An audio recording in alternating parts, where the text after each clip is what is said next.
Bien, bonjour à toutes et à tous. Merci d'être là. Nous sommes très fiers et très honorés au Collège de France de recevoir Emmanuel Guibert pour la deuxième masterclass de cette série qui avait commencé en 2020 par une leçon inaugurale mémorable de Benoît Peeters qui nous avait bien expliqué au fond combien la bande dessinée n'avait pas besoin d'être consacrée. Vous l'êtes pourtant, cher Emmanuel Guibert, vous êtes couvert de ces prix dont vous n'avez pas besoin. C'est ce que vous avez dit dans une tribune en 2016 dans Le Monde, vous vous en souvenez, c'était le moment où le festival d'Angoulême avait une fois de plus omis de nommer quelques femmes parmi son palmarès, et ça vous avait déplu. Et vous aviez déclaré: pour rompre avec le double inconfort d'être et de n'être pas primé, j'engage quiconque serait tenté de me distinguer à ne le faire qu'à titre posthume. Là, de toute manière, je ne pourrais pas éviter d'être dans une urne. Eh bien, c'est raté. C'est raté puisque en 2020, vous avez été Grand Prix d'Angoulême. Ils n'en ont pas voulu. Voilà. C'était votre année. 10 livres parus, vous avez bien choisi votre année, 2020 d'ailleurs, et notamment... J'ai toujours été un fin stratège. Oui, et notamment une exposition à l'Académie des Beaux-Arts, biographie dessinée, c'est de cela dont on aura à parler ensemble, c'est-à-dire la manière qu'a le dessin de rendre compte et de rendre justice à des vies dessinées. Et voilà, c'est vrai que nous recevions au mois de mars, au mois d'octobre, Catherine Meurice, qui est académicienne, la première dessinatrice de bande dessinée à l'Académie des Beaux-Arts. Vous êtes le premier à être exposé à l'Académie des Beaux-Arts, donc on n'avait pas besoin du Collège de France pour consacrer le 7e art, c'est fait, en fait. Vous êtes de cette génération qui a, d'une certaine manière, reçu ça, ou il a fallu encore le construire? Non, j'ai vraiment l'impression qu'on a tiré les marrons du feu pour nous et qu'on n'a plus qu'à se baisser. C'est vrai que c'est un moment particulièrement favorable pour faire de la bande dessinée dans l'histoire de ce médium. Cela dit, bon, pour dire les choses très simplement en ce qui me concerne, ces expositions étaient attachées au fait de recevoir des prix, en effet. J'avais pas eu ni le souci, ni même franchement l'envie d'exposer jusqu'ici, parce que je fais des livres, et que pour moi, le livre est le plus merveilleux et maniable module d'exposition qui soit. Et il va se glisser sur toutes les étagères dans le monde entier. Et, traduit dans des dizaines de langues. Il est traduit abondamment, c'est formidable. Et c'est un tel bonheur que je dois dire que rien ne peut rivaliser avec lui, si ce n'est que, comme souvent, quand on n'a pas encore pratiqué quelque chose, on n'en connaît pas les délices, ni d'ailleurs les inconvénients. Et ça m'a beaucoup intéressé d'exposer, je dois dire. En plus, j'ai eu la chance que ce lieu est extraordinaire, là, ces salles Comtesse de Caen de l'Institut, sur les quais, et... il est vaste, mais pas trop. Il est fichu de telle manière qu'on peut le découper adroitement. Et voilà, je dois dire que c'est ça surtout qui m'a intéressé, c'était investir un lieu et se dire, je continue à faire des livres, en fait. C'est ça. Je suis dans un endroit où je peux raconter, mais en tenant compte d'un déplacement... de sources de lumière, d'effets de surprise qui ne tiennent plus au fait qu'on tourne une page, mais qu'on tourne un coin, et que tout d'un coup on découvre quelque chose. C'est en fait tout aussi intéressant que de faire des livres.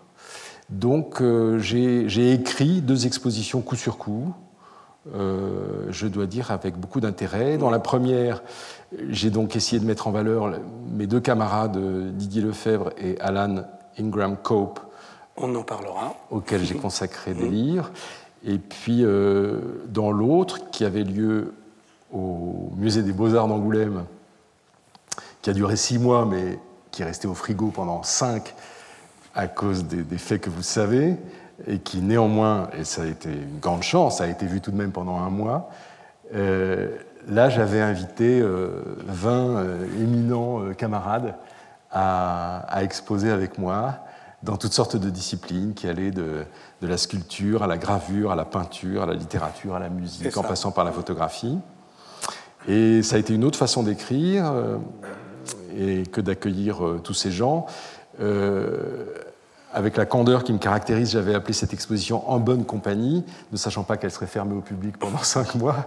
Mais le fait est que avoir assemblé ses amis, même dans le noir, pendant 5 mois, faisait qu'on se tenait chaud les uns et les autres dans ces moments de grande incertitude qu'on a tous traversés récemment, en ne sachant pas, quand on se lançait dans ce genre d'initiative, si tout le travail qu'on accumulait serait tout simplement vu. Alors pour commencer ce parcours qui, vous l'avez dit, est un parcours avec vos livres très nombreux, vous avez... vous avez beaucoup publié de manière très diverse, mais aussi parce que vous travaillez beaucoup, ce qui dit quelque chose aussi de la bande dessinée comme industrie et pas seulement comme art. C'est-à-dire que pour en vivre, il faut quand même énormément travailler. Et comme ici, au Collège de France, on enseigne la recherche en train de se faire, c'est une masterclass, c'est-à-dire la création en tant que se faire. Au fond, tout commence par l'enfance. Vous avez, l'humanité se divise en deux, entre ceux qui continuent à dessiner parce qu'ils dessinaient enfants et ceux qui cessent. Vous continuez.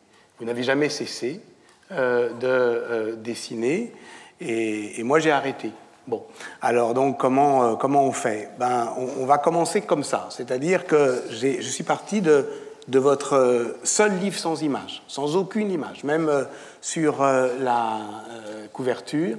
C'est un récit, mais c'est déjà une amitié dessinée, le promet, comme son bandeau le promet, et ça nous ouvre tout de suite dans votre œuvre, qui est une œuvre de fraternité.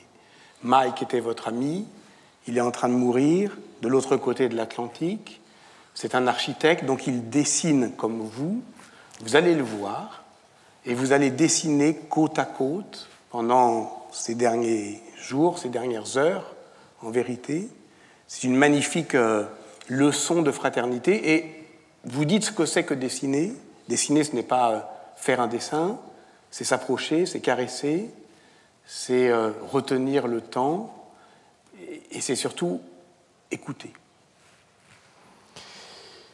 Oui, ça semble une sorte de paradoxe, mais c'est vrai que la plupart des modes d'expression artistique convoquent en fait tous les sens qui n'ont pas l'impression, dont on a l'impression qu'ils ne sont pas voués à les convoquer.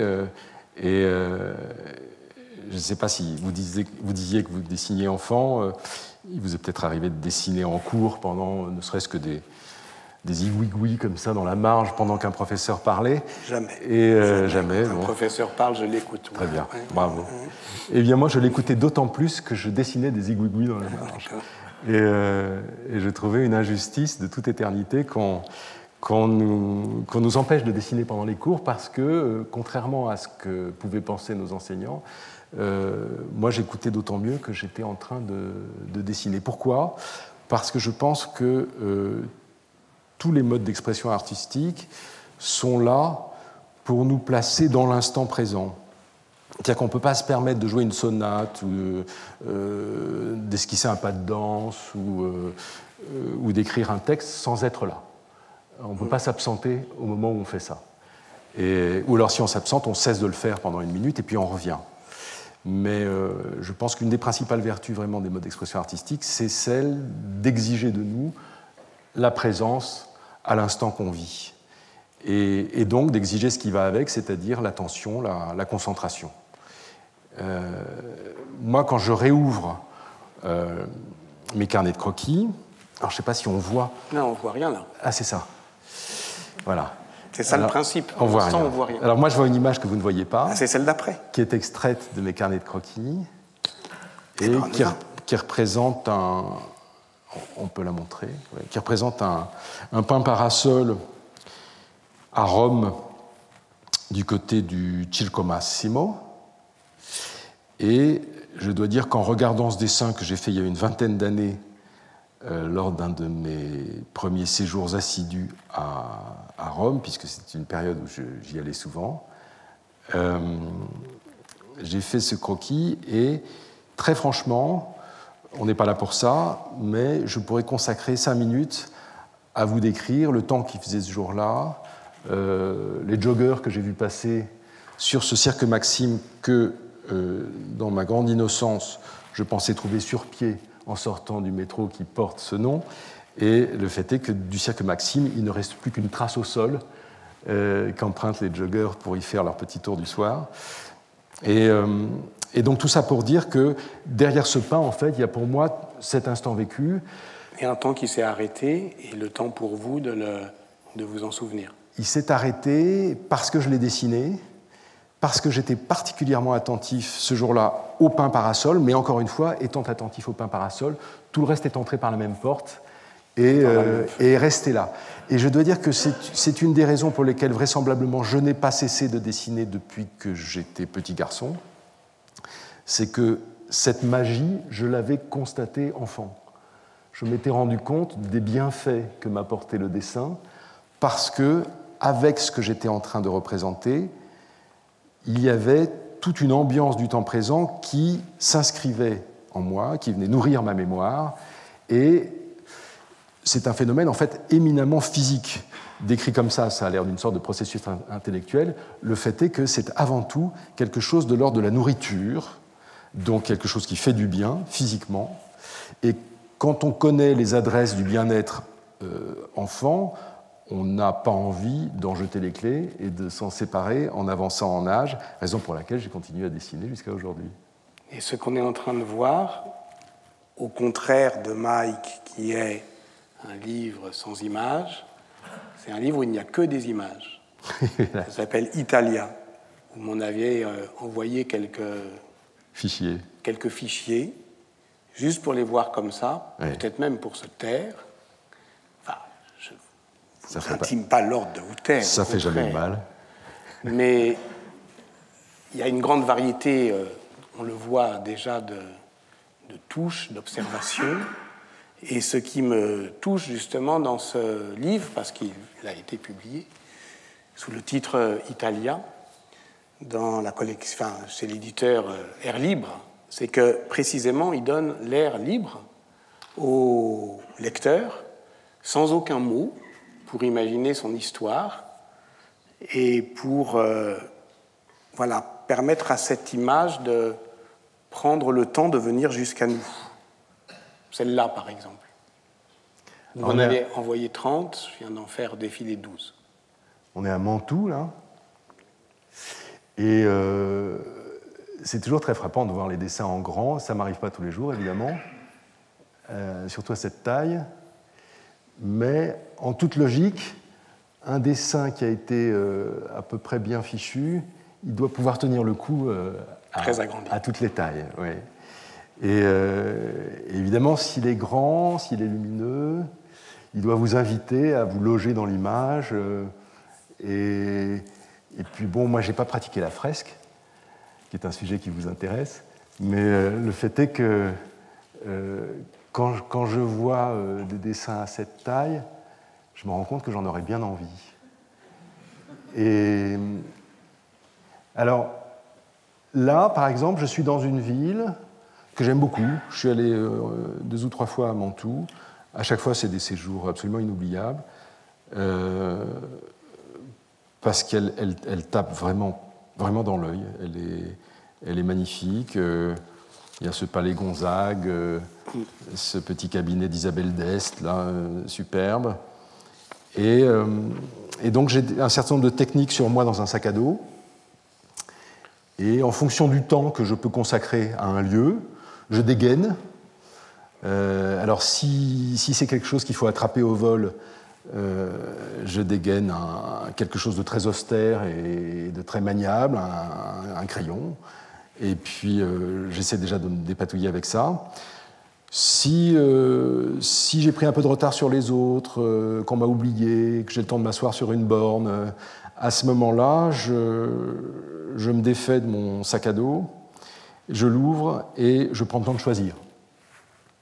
Donc je peux prendre une technique humide, comme c'est le cas ici, où c'est des encres que j'ai souvent préparées. Alors j'aime bien ça, j'aime bien peindre avec des outils qui ne sont pas censés être des outils de la peinture. Là, en l'occurrence, ce sont des pipettes nasales qu'on utilise pour se mettre des solutions d'eau de mer dans le nez quand on est enrhumé. Il y en a sur le PowerPoint. On va les voir. Verrez après. Ouais. Donc, j'ai fait des petites préparations auparavant. J'ai fait mon petit chimiste. J'ai mis en effet un rouge dans l'une, un jaune dans l'autre, un bleu, etc. Peu importe si ça ne sont pas évidemment les couleurs exactes qui sont sous mes yeux, ça m'en laissera une trace. Il ne m'est pas interdit de les mélanger pour obtenir certaines nuances. Et à ce moment-là, je me lance et je me dis, eh bien, ce que je suis en train de faire, c'est tout simplement de découper ce moment à même la réalité pour pouvoir l'embarquer chez moi et pour qu'il reste définitivement consultable et porteur, comme je le disais tout à l'heure, d'autre chose que ce que j'y ai mis, c'est-à-dire d'une ambiance sonore, d'une hygrométrie, d'une lumière, qui ne sont pas nécessairement visibles dans le dessin, mais que moi, au moment où je les ai faits, j'ai absorbé. Qui donne ce livre, Italia, voilà. dont, effectivement, vous dites que l'éditeur a beaucoup insisté pour que vous y mettiez malgré tout une 4e de couverture, qui est économe, comme vous le voyez. Et donc voilà, qui nous invite au silence. Je voudrais parler d'une autre qualité de silence. Vous l'avez déjà annoncé. C'est justement celle que le musée d'Angoulême vous avait demandé d'imaginer autour de ce thème, en bonne compagnie. Et vous vous souvenez, on vous avait demandé 2 dessins qui illustraient une lecture d'enfance. Oui, 2 autoportraits de moi enfant en train de lire. Oui. Lequel vous préférez? J'ai les 2 en grand. On peut prendre celui de gauche. Pas celui-là. Pas celui-là. Mais celui-là. Celui-là, oui. Il y aura un tout petit peu plus à dire parce que, évidemment, il y a un décor, contrairement à l'autre. Ce que j'avais voulu exprimer dans l'autre, c'était l'espèce d'isolement dans lequel la lecture peut nous plonger, c'est-à-dire cette magie qu'il y a tout d'un coup à abolir complètement le monde alentour, se réveiller 3/4 d'heure après avec des fourmis dans les jambes, mais en ayant exploré des contrées lointaines. En l'occurrence, j'étais en train de lire un album de Tintin. Et là, je suis à Cognac, au 25 rue Robert Doga, dans le quartier du Breuil, et je suis en train, sur mon transat, de lire, il doit être 6 heures du soir, ma grand-mère doit être en train de... Les ombres s'allongent, ma grand-mère est en train de préparer la tarte aux abricots dans une cuisine qu'on ne voit pas. Ce qu'on voit à travers la porte noire qui est en haut de l'escalier, c'est la lumière de l'imposte qui donne sur la rue de l'autre côté, parce que là, on est côté jardin. Et...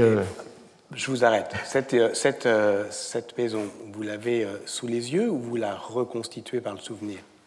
Alors, quand je la dessine là, je la reconstitue à partir de croquis que j'ai fait de cette maison de tout temps, puisque j'ai commencé à la dessiner. C'est une maison à laquelle j'ai accédé quand j'étais tout petit enfant. À l'époque, je ne faisais pas de dessin d'observation. Mais je me suis mis à faire du dessin d'observation vers l'âge de 12, 13, 14 ans, quelque chose comme ça. Donc j'ai des premiers croquis de cette maison à cet âge-là, et puis j'en ai fait d'autant plus abondamment que le temps a passé, et j'en ai fait presque fiévreusement quand il a été évident que ma grand-mère n'y vivrait plus, que cette maison serait vendue, parce que c'était le théâtre, évidemment, de ces heures-là, et qu'elles avaient suffi, bien sûr, à me la rendre éminemment chère. Donc, je voulais me constituer un répertoire des pièces des meubles, des ambiances lumineuses du matin, du soir, etc. Encore une fois, toujours dans la même idée, c'est sauver, consigner, arrêter l'instant, le rapporter chez soi, le mettre au chaud, le mettre à l'abri, en parler, se retrouver dans un cénacle comme celui-ci et vous dire cette adresse dont vous n'avez vraisemblablement pas grand-chose à faire, mais qui est chère à mon cœur. Et dans la chaleur que j'ai à vous la dire, peut-être que passent un peu des adresses de vos grands-mères à vous et du bonheur que vous avez eu éventuellement, enfant, à bouquiner sur un transat pendant qu'on s'occupait pour vous de la vie pratique. Oui, parce que vous n'aviez qu'une chose à faire, c'était un peu pénible, certes, c'était de prendre votre douche avant d'aller manger, mais pour le reste, mettre les pieds sur la table et avoir quelqu'un d'adorable à votre disposition. Parce que vous êtes fils unique. Alors, je suis en plus fils unique. Ça veut dire que vous êtes obligé de vous fabriquer des frères et sœurs, et oui. C'est pour cela que le thème de la fraternité, de la bonne compagnie, est si important. Mais on reste sur l'enfance, si vous le voulez bien. On reste dans ce moment de l'enfance. Peut-être que c'est le petit Nicolas que vous lisez. Il paraît que le jour de la mort de René Goscinny, vous avez raté l'école, vous aviez 14 ans. Ouais. Et puis on dit que Ariol, c'est le petit Nicolas de notre temps. Mais il y a une différence majeure quand même avec le petit Nicolas. C'est qu'évidemment, Goscinny, Sampé, c'est un couple célèbre, alors que vous n'avez cessé d'échanger les rôles entre scénaristes et dessinateur. Si on prend... oui, pardon, je reviens. Ariol, c'est Marc Boutavant qui dessine les aventures d'Ariol. Donc on en est au 16e volume. Quant aux Sardines de l'espace, eh bien, on en est au 14e album. C'est Mathieu Sapin qui en est le dessinateur depuis 2009, mais les premiers albums étaient dessinés par Johann Sfar. Ouais. Puis à un moment, vous avez fait le dessin et le scénario. Ouais. Et puis La fille du professeur, c'est l'inverse. Exactement l'inverse, puisque c'est vous le dessinateur, ouais. Et c'est Sfar le scénariste. Donc c'est assez rare quand même d'échanger comme ça ces rôles. Pourquoi ? Je crois que ça, c'est assez typique de ce qui se passe quand on travaille en atelier. Et moi, j'ai eu ce bonheur relativement tardif, j'avais une petite trentaine d'années, d'entrer dans un atelier où on était une dizaine de confrères et consoeurs à travailler côte à côte. Et très naturellement, les planches passaient d'une table à l'autre. Et, ça a donné l'association, c'est-à-dire l'éditeur que vous vous êtes inventé d'une certaine manière. Voilà, l'association préexistait un peu à cette expérience, mais le fait est que, en effet, tout ça s'est développé dans les mêmes années. Et donc, étant côte à côte et ayant tous ce désir d'écrire, de dessiner et de nous mélanger, il était très évident qu'il fallait qu'on se propose des jeux, parce que tout ça, c'est des jeux.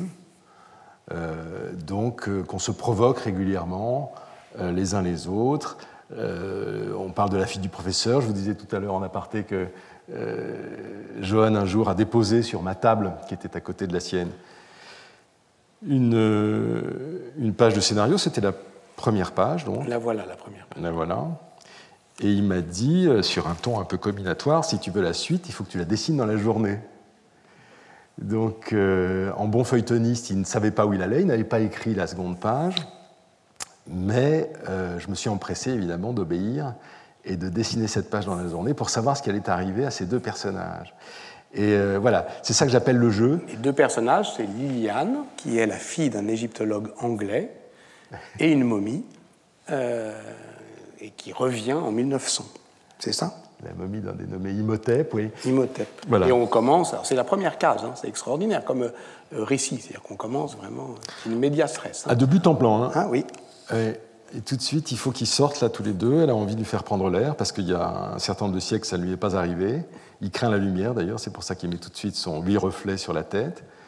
Et on est dans le bonheur d'une sorte de feuilleton à l'ancienne, que, encore une fois, dessiner pour avoir la suite, ça a un côté Scheherazade, comme ça. On se dit, je suis à côté de quelqu'un d'extrêmement talentueux, de drôle, qui va nécessairement m'emmener dans des endroits dont je n'ai pas idée, mais qui seront fructueux et intéressants.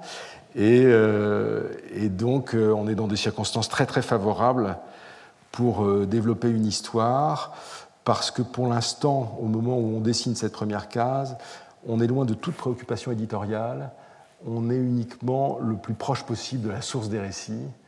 Et on se rend compte d'ailleurs que chaque fois qu'il nous arrive de nous éloigner de cette source, c'est pas bon. Les récits tout de suite s'empèsent. On est au risque de perdre le contact avec ce qu'on est en train de raconter. Et ça peut nous arriver justement parce qu'en plein milieu d'une histoire, des préoccupations qui tiennent à notre lectorat, à nos éditeurs, à la diffusion, etc., viennent nous distraire de quelque chose qui émet un champ subtil et pour lequel il faut tendre l'oreille, qui est vraiment ce que j'appelle la source des récits, oui. C'est-à-dire de là où ils viennent. Et ce qui est extraordinaire dans ce très bel album, c'est qu'il a quand même, vous dites qu'il a été feuilletonné, mais en fait il a une très grande unité chromatique, parce que toutes les cases sont teintées de sépia, narrative, parce que c'est systématiquement 6 cases, alors qu'évidemment dans la suite de votre travail, il y a une grande variété de procédés narratifs quant au découpage de la bande dessinée. Ça, c'est Alan et Martin, c'est une planche magnifique. Donc, si vous voulez bien, on essaie. Et puis là, on va en reparler, c'est juste un teasing de ce qui suit dans la deuxième demi-heure. C'est le photographe, avec évidemment cette forme hybride entre le dessin et la photographie. Donc, si vous voulez, rentrons un petit peu dans votre atelier. Là, c'est votre... si on peut toujours dater une photographie par le téléphone portable. Donc là, on est à la fin des années 90. Et puis, on est sur la guerre d'Alan. Au fond, vous êtes quand on voit vos pages crayonnées, vous êtes un BDiste classique de formation, mais vous ne détestez pas, effectivement, voilà les pipettes nasales, vous ne détestez pas innover dans les supports, dans les matériaux, ce qui donne des résultats assez stupéfiants du point de vue graphique, par exemple celui-ci. Oui, alors ça, on est à Berlin, là, c'est la Siegessäule. C'est un dessin qui est peut-être bien paru en effet dans ce catalogue qui s'appelle En bonne compagnie, mais qui pour l'instant qui s'inscrira plus tard dans un livre que j'espère consacrer à la ville de Berlin. Et là, ce qui m'a amusé, c'est que j'avais acheté, là encore c'est des jeux, j'aime bien quand je débarque dans une ville que je connais ou pas, aller dans les marchés aux puces et dégoter des supports qui ont déjà eu une vie. Des cahiers d'écoliers des années 30. Là, en l'occurrence, c'était des albums de photos de la partie est de la ville qui sont vendus au marché aux puces pour quelques sous. Donc j'ai acheté 2 albums de photos qui visiblement appartenaient à la même personne. Quelques reliquats de photos restaient à l'intérieur de l'album, mais la plupart avaient été arrachés et il y avait encore les légendes en dessous que j'ai intégrées à mes dessins. Et là, donc, j'ai pris ces 2 albums que j'ai superposés et j'ai fait un seul et même croquis, mais scindé. Le haut de cette statue, qui est pour nous de sinistre mémoire, puisque cette statue, elle est là pour célébrer la victoire de Sedan, donc c'est une déculottée française, de plus, si j'ose dire. Et le fait est que j'ai dessiné donc la partie haute dans le premier album et la partie basse dans le second, en n'ayant pas peur, comme on le voit, de balancer de l'eau dessus, parce que l'idée, c'est aussi de profaner ces supports-là. Voilà. Dans la mesure où, quand on fait de la bande dessinée, on est souvent contraint, pour toutes sortes de bonnes raisons, à une discipline très stricte. Il ne faut pas déborder, si j'ose dire, comme disent les enfants. Il faut être rigoureux. On est lancé dans des narrations que vous lirez en une demi-heure ou 3/4 d'heure, mais qui vont peut-être pour nous requérir 3 ou 4 ans de travail. Donc, il faut de la concentration, il faut de l'exactitude. Et quand on sort de là, on a besoin de se dégourdir les jambes et on a besoin de temps en temps de percer le papier, de le traiter avec moins de respect qu'on ne le fait d'ordinaire quand on fait des récits.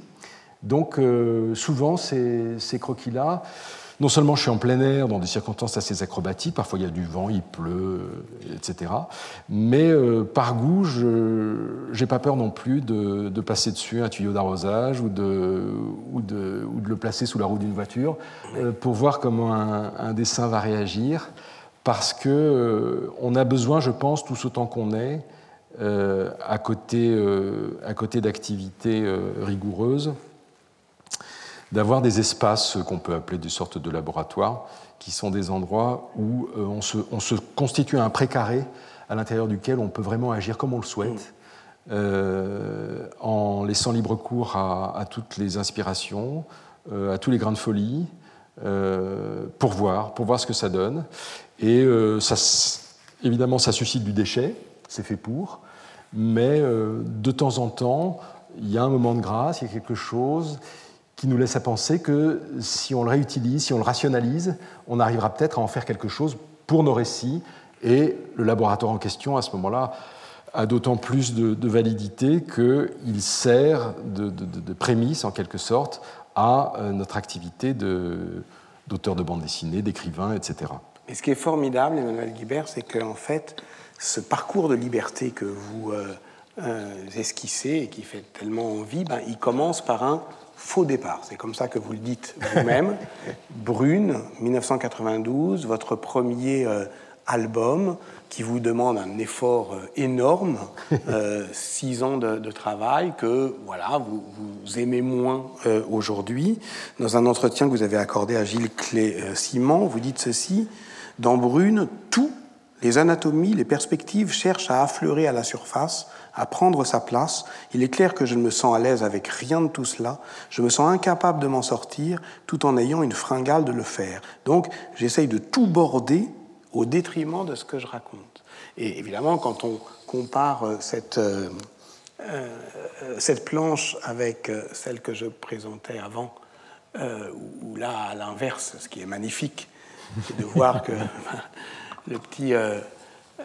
l'enfant, voilà, qui est tiré par la main, c'est comme dans cette belle page de Roland Barthes, voilà, l'enfant est toujours en retard parce qu'il est tiré par sa mère, en l'occurrence, son père. Là, on voit que voilà, vous avez tiré les leçons de cette insatisfaction de Brune. Oui, c'est très très bien de se gourer quand on démarre. Non, mais c'est rassurant pour nous, ça veut dire on n'est pas obligé de tout réussir d'un coup tout de suite. Ah bah Dieu sait.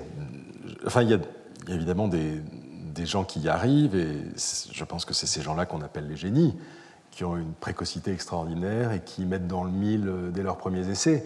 Moi, c'était à aucun point de vue mon cas. J'avais juste une fringale absolument phénoménale. Puis je pense que j'ai démarré ce livre, j'avais 20 ans, quoi.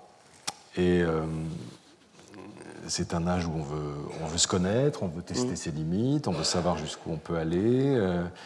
Moi, j'avais une envie folle encore une fois, une fringale folle de travailler, d'essayer de me prouver ce dont j'étais capable. Alors, toutes ces fringales, ça ne peut donner qu'une chose, en effet. Enfin, en tout cas, c'est ce que ça a donné en ce qui me concerne. C'était quelque chose d'hypertrophié, de déséquilibré. Mais je suis bien content de l'avoir fait.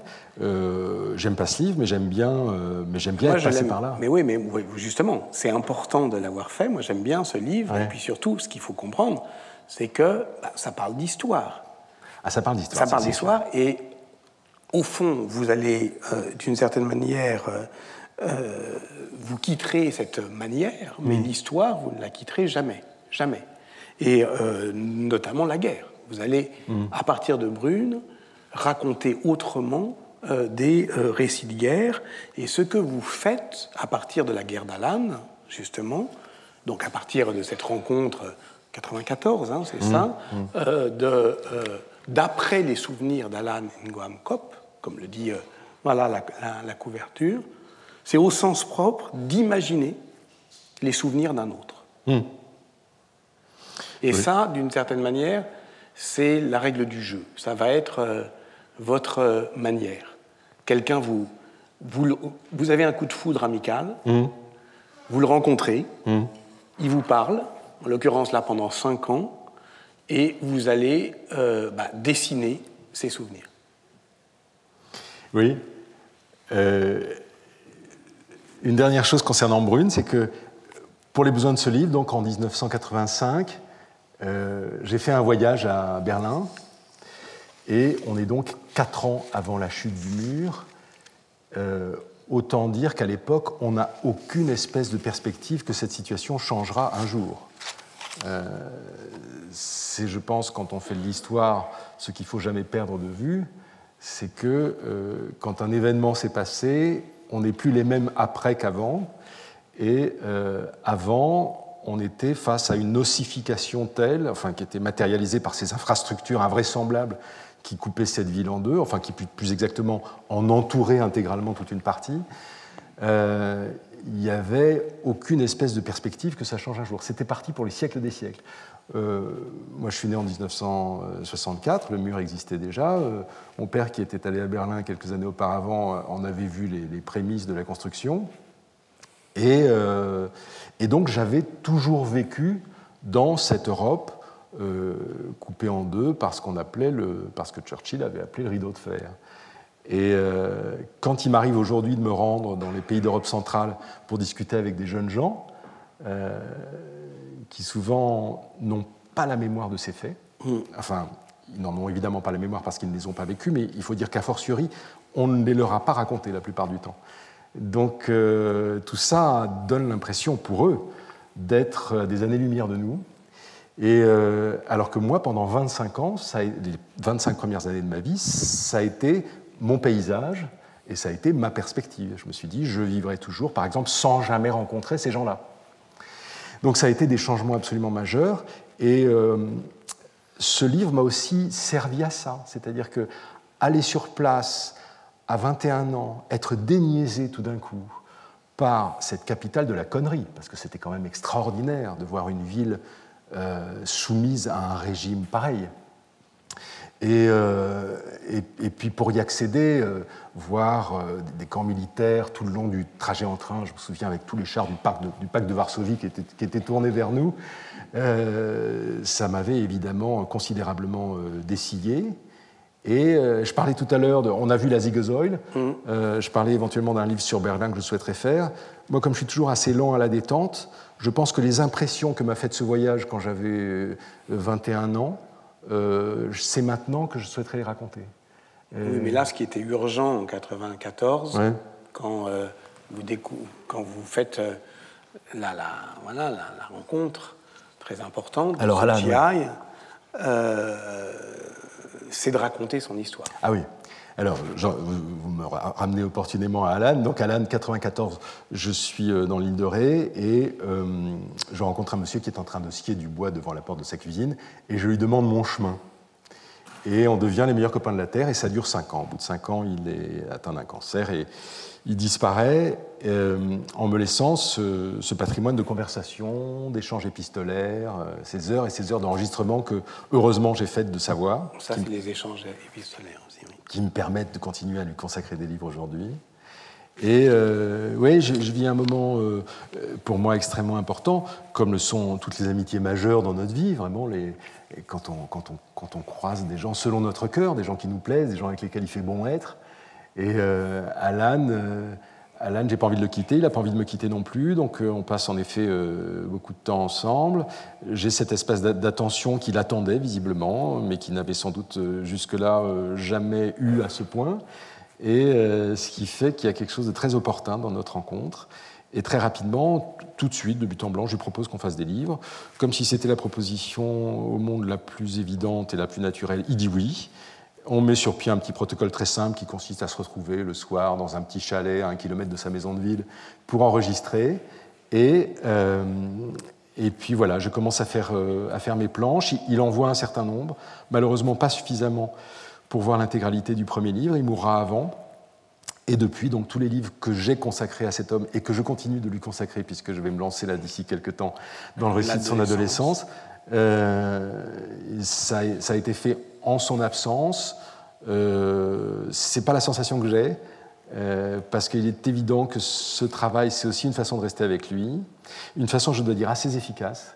Je je conseillerais assez volontiers à tout un chacun qui vit un deuil frappant de consacrer des centaines de pages de bande dessinée à la personne qui vient de disparaître, pour peu qu'on l'ait bien écoutée de son vivant, parce que c'est une façon de continuer à lui consacrer du temps, de la sollicitude. C'est aussi la possibilité de continuer la circulation de cet homme à travers le vaste monde. Les gens qui vont lire ce livre et qui ne l'ont jamais connu, pour eux, il n'est pas mort, il va naître, au contraire. Donc ça va être à chaque fois des rencontres nouvelles. Et je dois dire que depuis donc 1999, date de sa mort, il m'a offert en fait une vie extrêmement romanesque et intéressante, parce que le nombre de voyages, de rencontres que j'ai faites grâce à lui et qui m'ont emmené assez loin sur cette planète, ça a été constamment enrichissant. D'ailleurs, quand j'allais le voir à l'hôpital à la fin de sa vie, il me disait je te remercie de ce que tu fais pour moi. Quand tu auras mon âge, je te rendrai l'appareil. Et il le fait. Oui, il le fait en racontant son enfance, justement, toujours avec ce même principe. C'est-à-dire, ce que vous dessinez, ce n'est pas le souvenir, c'est son tremblement, c'est son imprécision. Oui. Ça commence comme ça. Regardez, j'ai les 3 premières pages. Alors, vous voudrez que je parle un peu de mon enfance en Californie du Sud? Alors, il y a un contraste marrant, c'est que, en effet, il fait allusion à cette Californie d'avant-guerre et... J'ai des souvenirs, donc c'est des souvenirs vagues. Oui. Et ensuite... C'est pendant la guerre que tout a changé. Énormément de gens, soldats, travailleurs dans les usines et les arsenaux sont passés par la côte Pacifique. Un monde fou qui ne connaissait pas la Californie l'a traversé. Après la guerre qui, pour nous, a duré 4 ans, la population avait doublé. C'est beaucoup doublé. Oui, là, évidemment, dans quelques phrases, il y a pas mal d'informations, mine de rien. Et puis, pour pas que le dessin suive servilement ce qui est dit, j'ai montré la Californie d'aujourd'hui, qui est évidemment à milieu de ce qu'elle était avant-guerre, puisque avant que cette population ne double, c'était un pays passablement désertique, assez peu peuplé, somme toute, et une sorte de pays de cocagne que le changement climatique est en train de transformer petit à petit en un endroit beaucoup moins viable qu'il n'a été. Mais voilà, j'ai fait un voyage sur ces traces avec ma femme et ma fille. Et pendant que je conduisais notre voiture, j'avais demandé à ma femme de bien vouloir filmer notre trajet depuis l'aéroport de Los Angeles. Et c'est à partir de ces images que j'ai pu inventer cette entrée dans le livre avant qu'on ne pénètre dans le passé proprement dit. On quitte la couleur et on rentre dans un récit en noir et blanc. C'est un album qui est magnifiquement inventif et qui repose sur la même, toujours au fond comme Mike, mais celui-là n'est pas dessiné, et comme le photographe, évidemment, qui est peut-être au fond votre livre le plus célèbre, qui a quand même, on va dire, bouleversé les codes de la bande dessinée, ne serait-ce que par, on en a déjà vu un extrait, cette hybridation entre la photographie et le dessin, où vous dessinez le photographe. Parce que vous avez voulu le suivre, parce qu'il vous épatait. C'est encore un récit de guerre, c'est sur l'Afghanistan. Oui. Oui. Il m'épatait, oui. C'était un homme formidable, et c'était un voisin, un peu comme Alan, une espèce de rencontre de hasard, quoi. Et puis un jour, il m'a invité chez lui une après-midi. Je lui ai demandé j'avais 4 heures à lui consacrer, donc je lui ai demandé de bien vouloir me raconter une histoire. Et il est allé chercher des cartons qui contenaient les planches contact de ce voyage de 1986 en Afghanistan. Et à la fin de cet après-midi-là, là aussi, je n'ai pas pu faire autrement que de lui proposer de faire un livre, parce que j'avais vécu vraiment une après-midi passionnante. La mise à feu est toujours un peu la même, en fait. C'est un vis-à-vis, un face-à-face avec quelqu'un, et cette personne vous foudroie par un récit particulièrement passionnant. Et puis non seulement il y a la qualité dramatique du récit, si j'ose dire, mais cette qualité vous est servie par une personne qui sait trouver les mots, qui sait trouver les cadences pour que pour qu'on halète, pour qu'on soit vraiment qu'on ait envie d'en savoir plus. Non pas nécessairement que les choses soient toujours systématiquement spectaculaires. Les premiers récits qu'Alan m'a fait de sa guerre, par exemple, étaient des récits relativement atones, en fait. Il me racontait des moments assez creux, et ça n'empêchait pas que je sois suspendu à ses lèvres, parce que c'est le principe des conteurs, en fait. C'est quand les gens savent partager leur expérience avec vous, ils vous placent dans leur peau, et pour peu qu'on soit dessinateur, on voit ce qu'ils racontent. Et à ce moment-là, on est pris d'une espèce de tachycardie, on a envie de se précipiter chez soi et de mettre noir sur blanc les images qui sont en train de se presser dans votre esprit à mesure que le récit est dévidé, parce qu'elles ont un relief, elles ont une sorte d'effet stéréoscopique qui fait qu'il n'y a plus qu'à, si j'ose dire. On rentre chez soi, on pose la feuille sur la table, et de but en blanc, on n'a plus qu'à ouvrir les vannes et qu'à laisser le récit tel qu'on l'a vu une première fois au moment où la personne racontait se dérouler sur la feuille. Je dois préciser que ce livre, en l'occurrence, et d'autres qu'on a vus, ont été faits en cheville avec un copain formidable qui s'appelle Frédéric Lemercier, oui, qui est un graphiste et un typographe savant aussi, et avec lequel je fais bon nombre de mes livres depuis des années. On les conçoit vraiment main dans la main. Et là, il y a eu un trio, donc Lemercier, Lefebvre, Guibert, pour ce bouquin. Et je parlais de la mise à feu nécessaire à la bonne conduite de ces récits. En fait, quand on se lance en effet dans des travaux dont on ignore au début combien de temps ils vont nous prendre, mais dont il n'est pas rare qu'ils nous prennent 3, 4, 5 ans de notre vie, et puis 5 ans très assidus, où vraiment on bosse beaucoup, il est très important que la mise à feu soit forte. Pour que la fusée aille loin, on a besoin que ces primes instants qu'on vit avec eux et où tout d'un coup ils nous intéressent sur un sujet qu'ils sont en train de nous raconter soient des instants pour nous marquants, pour ne pas dire bouleversants. C'est des moments où on doit ressentir, c'est comme ça que ça se passe, en tout cas pour moi, au moment où je les écoute, je ressens une sympathie, une identité, un intérêt, une curiosité pour ce qu'ils sont en train de me dire qui sont inextinguibles. Et j'ai envie, je me projette déjà dans la prochaine fois où on va continuer de parler de ça. Si je pense à Didier, par exemple, je pense aux innombrables fois où, Dieu merci, puisque malheureusement il est mort jeune, il sonnait à ma porte. Chez moi, on enlève les chaussures, donc il avait déjà ses chaussures à la main quand j'ouvrais la porte. Et on savait qu'on allait passer 1 heure, 1 heure et demie ensemble à parler du sujet qui nous intéressait. Et c'était du gâteau, parce que c'est vraiment le sel de la vie, c'est-à-dire quelqu'un a vécu une expérience importante, intéressante, il a la bonne grâce de bien vouloir la partager avec vous, on se met dans une pièce accueillante, à bonne température, on se serre un coup, et on est là pour ça. Et c'est tellement important quand des récits valent la peine d'être dits, qu'on leur dédie le temps nécessaire, le temps qu'ils requièrent. Je pense que les récits, c'est du temps. C'est vraiment toutes les histoires que je raconte dans mes livres, elles sont nées d'une longue fréquentation, d'une complicité exercée vraiment en toute conscience, avec cette espèce d'appétit, d'envie d'être côte à côte. Puis, d'être côte à côte sur une histoire qui est difficile, parce qu'il faut donc rappeler, on est en 1986.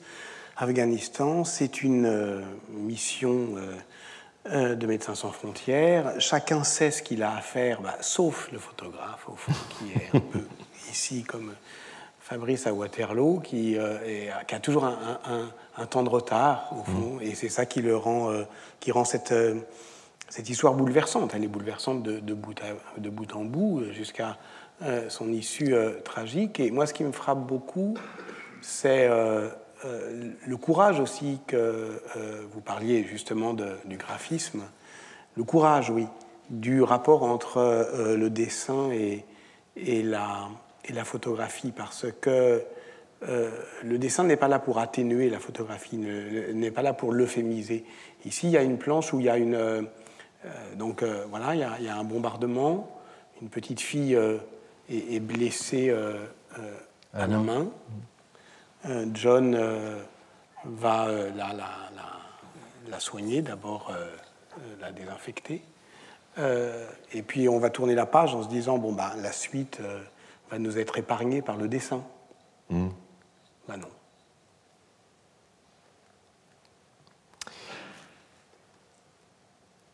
On est toujours dans la bande dessinée. La bande dessinée peut décidément aujourd'hui tout se permettre. Et en particulier,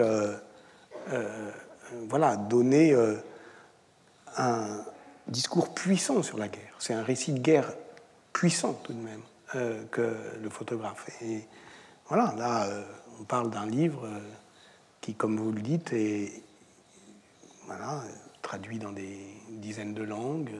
C'est vendu à des centaines de milliers d'exemplaires. Donc c'est un geste fort quand même. Ça, ce sont les conséquences d'un acte qui a consisté en effet à décider ensemble cet après-midi-là de faire ce livre. Après, on ne sait pas du tout où on va. Nous, il est clair que quand on a fait ce bouquin, on pensait intéresser grosso modo le public qui regarde entre 2 et 3 heures du matin sur Arte un documentaire sur un pays à coucher dehors où il se passe des choses qui n'intéressent pas la plupart des gens. Et puis, en effet, on a constaté, et on en a été les premiers surpris, qu'on arrivait à intéresser beaucoup de gens avec cette histoire. Un auteur quel qu'il soit, un historien, à partir du moment où il jette son dévolu sur un sujet, il est obligé d'avoir la folie de penser que ce qui l'intéresse va en intéresser d'autres. Mais s'il a les moyens de son travail, s'il peut, pendant un certain temps, parce qu'il est soutenu par un éditeur, ou parce que par ailleurs il gagne suffisamment sa vie pour pouvoir consacrer des mois ou des années à un livre qui peut-être rapportera pas un copec, il est obligé de penser que c'est intéressant de le faire, que ça vaut vraiment le coup. Et de temps en temps, notre curseur s'arrête sur des histoires dont on se dit « Ah, bah, ça vaut vraiment le coup ».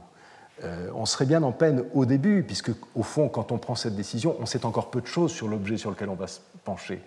Mais on a une intuition très très forte et on se lance. Et en effet, on peut,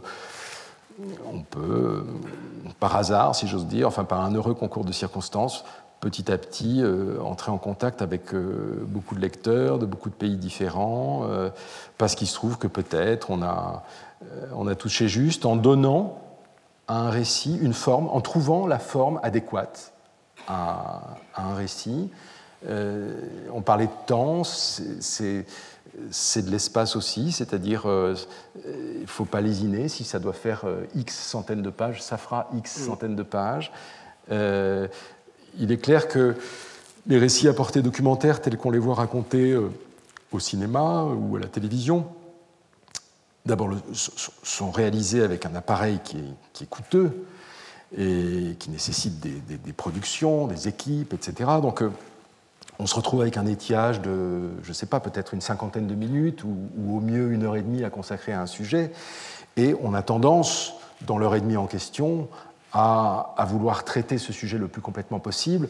Et donc on en extrait toutes sortes de choses qui semblent des à côté, des détails qui n'ont pas une importance particulière.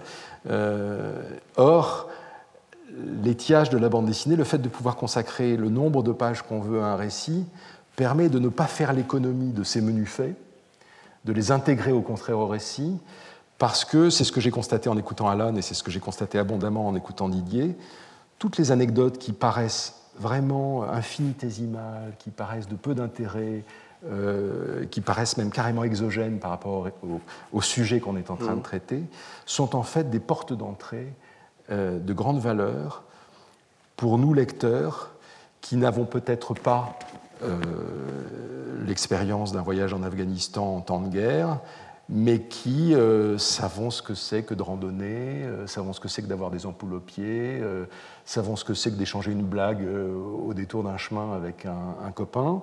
Et ces choses-là dont on aurait tendance à purger les documentaires traditionnels, dans le cadre d'une histoire dans laquelle on a vraiment liberté de long développement, on peut les réintégrer. Et je pense qu'elles ont toute leur place. Oui, mais pour ça, il faut prendre son temps. Alors nous, on n'en a plus trop, donc il faut qu'on se quitte au musée, par exemple. C'est un de vos derniers livres, Dessiner dans les musées et autres lieux de culte. J'aime bien le sous-titre.